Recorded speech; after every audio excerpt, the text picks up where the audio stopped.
नमस्कार, आप देख रहे हैं न्यूज़ विंग और मैं हूं आपके साथ मुस्कान। जैसा कि झारखंड विधानसभा चुनाव का बिगुल बज चुका है, उसी के साथ फर्स्ट फेज़ का नॉमिनेशन डेट भी कंप्लीट हो चुका है। जितनी भी प्रत्याशी है वो नॉमिनेट कर चुके हैं। इसी को लेकर आज महुआ मांझी जी भी हमारे साथ हैं। इनसे जानेंगे कि जैसा कि आप नॉमिनेशन करवा चुकी हैं, उसके बाद भी अभी लगातार क्षेत्र में भी आप काम करना भी स्टार्ट कर चुकी हैं, क्योंकि जैसा कि अभी चुनाव स्टार्ट हो गया है, तो उसको लेकर क्या कहेंगे?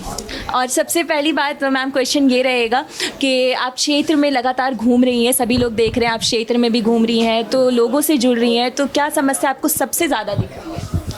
आपने कई सवाल पूछा, लेकिन सबसे पहले मैं जोहार करती हूँ न्यूज़ विंग के दर्शकों को। और ये कहना चाहूँगी कि मैं सिर्फ चुनाव का मौसम है इसलिए नहीं, बल्कि मैं पिछले बहुत वर्षों से जनता के बीच ही रहती हूँ, उनके लिए काम करती हूँ। एक सोशल एक्टिविस्ट के रूप में, एक साहित्यकार के रूप में, एक संस्कृति कर्मी के रूप में, एक पॉलिटिशियन के रूप में। और ईश्वर ने मुझे बहुत सारा प्लेटफॉर्म भी दिया है, जैसे राइटर के रूप में अलग अलग लोगों से मिलने का सौभाग्य मिलता है। विमेंस कमीशन चेयरपर्सन के रूप में महिलाओं से रिलेटेड कार्यक्रमों में जाती रही हूँ, काम करती रही हूँ। देश विदेश में भी साहित्यकार के रूप में भी मैं देश विदेश में जाती रही हूँ, चाहे वो अमेरिका हो, इंग्लैंड हो या कहीं भी। तो भारत में भी बहुत सारी जगहों पर साहित्य अकेडमी और लिटरेचर फेस्टिवल जहाँ जहाँ होते हैं मुझे बुलाए जाते हैं, तो वो एक अलग पार्ट हो गया। कला साहित्य संस्कृति जगत से भी हूँ, तो उसमें कलाकारों की मनस्थिति को जानती हूँ। मैं उनके लिए कई फाइल बढ़ाई हूँ कि उनके लिए साहित्य अकेडमी बने, फिर ललित कला अकेडमी बने, संगीत नाट्य अकेडमी बने, इसके लिए भी मैंने प्रपोज़ल डाला है। तो मेरा जो विज़न है वो मतलब ऐसा नहीं कि कोई एक पर्टिकुलर जगह पे जाके रुक जाए कि भाई नली और गली बना दीजिए हम खुश, ऐसा नहीं है। मैं जितने भी विविधताएं हैं उनको लेकर काम करना चाहती हूँ, एक बहुत बड़े विजन के साथ, ताकि हर लेवल पर डेवलपमेंट हो। क्योंकि सिर्फ आर्थिक विकास या सिर्फ शहर को सिर्फ सजाना नहीं। जैसे आप अगर चले जाएंगे पेरिस, तो पेरिस की खूबसूरती सिर्फ उसकी बिल्डिंग से नहीं है या उसकी सड़कों से नहीं है। वहाँ जो इंटेलेक्चुअल्स हैं, वहाँ जो आर्ट कल्चर की जो दुनिया है, उसके लिए पूरी दुनिया में उसका सम्मान है। तो हम लोग जब डेवलपमेंट करेंगे, जब हमें मौका मिलेगा, तो हम तो बेसिक या मूलभूत जो समस्याएं हैं सबसे पहले उन्हें भी दूर करेंगे, और उसके साथ साथ इंफ्रास्ट्रक्चर पर भी ध्यान देंगे कि जनता एकदम इजीली मूव कर सके। अभी हमारे माननीय हेमंत सोरेन जी ने फ्लाईओवर बनाया है, तो फ्लाईओवर बनाया है तो कितना लोग खुश हैं। तो वैसा उन्होंने कहा कि 1 दर्जन फ्लाईओवर बनाएंगे। अभी आप जाके देखिए, यहाँ जो ट्रांसपोर्ट नगर बना है, वो ट्रांसपोर्ट नगर इतना खूबसूरत है, वहाँ जाके आपको लगेगा ही नहीं कि कहाँ आए। तो वो शहर के जाम को उधर शिफ्ट करने के लिए जितने बड़े बड़े ट्रक आ रहे हैं वहीं आ जाएगा। वो एकदम इतना खूबसूरत टूरिस्ट प्लेस बन गया है। मैं तो उद्घाटन में गई थी माननीय मुख्यमंत्री जी के साथ। तो उस तरह से हम लोग बड़ा विजन लेके काम करना चाहते हैं। और राजधानी है, और कैपिटल से ही किसी राज्य की पहचान बनती है कि कितना डेवलपमेंट हुआ। तो इसको जितना डेवलप करेंगे, पूरे शहर में वो रिफ्लेक्ट करेगा। और हमारे माननीय मुख्यमंत्री जी चाहते हैं कि इस राज्य को देश का नंबर 1 राज्य बनाना, उसमें हम लोग सहयोग करेंगे।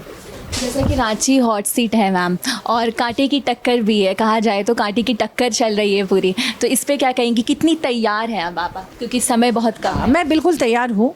एक तो इलेक्शन के पहले की जो स्ट्रैटेजी होती है वो अलग बात है, लेकिन मैं सालों भर जनता के साथ रहती हूँ और उनके सुख दुख में उनके बीच होती हूँ। तो यहाँ का हर गली मोहल्ला सब मेरी पहचान में है, और सब मेरे पास भी आते हैं और मैं भी उनके पास जाती हूँ।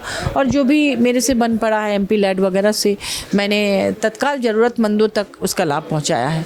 उसे देखकर, उसकी तेज़ी को देखकर कि तुरंत मैं काम करने में विश्वास करती हूं। जनता चाहती है कि मुझ जैसे जनप्रतिनिधि आए ताकि उनका काम तुरंत हो जाए, सहजलभ्य हो। कोई भी मेरे से आके मिल सकता है, मैं सबके पास जाके मिलती हूँ। मैं कोई ऐसा नहीं देखती जाति धर्म ऊंच नीच भेदभाव कुछ नहीं है। मैं बिल्कुल सहजता से सबके साथ बहुत सम्मान के साथ मिलती हूँ, और हमारी पार्टी भी हमें यही सिखाती है।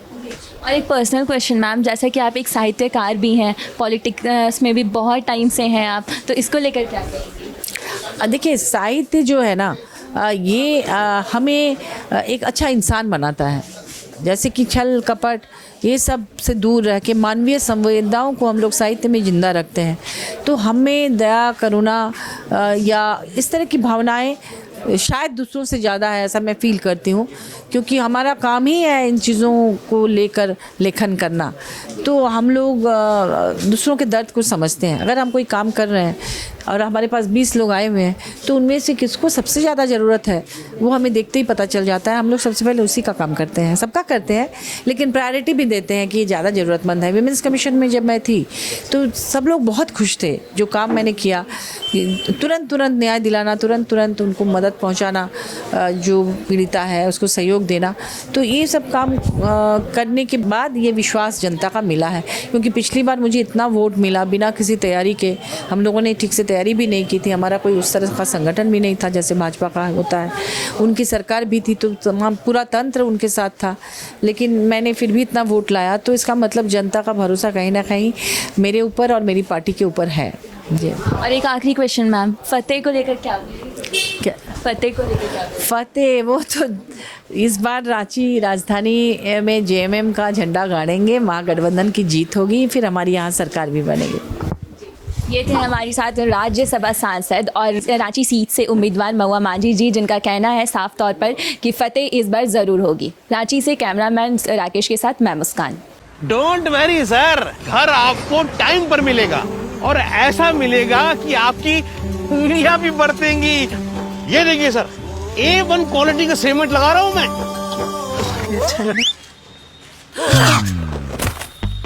मजबूती का सारा ठेका हम ही लिए हैं का? अरे बॉडी विदाउट स्ट्रॉन्ग बोन किस काम का? देखिए, मजबूत घर चाहिए तो अच्छे सीमेंट के साथ अच्छा सरिया भी लगाइए, तभी तो ऐसा घर बनेगा जो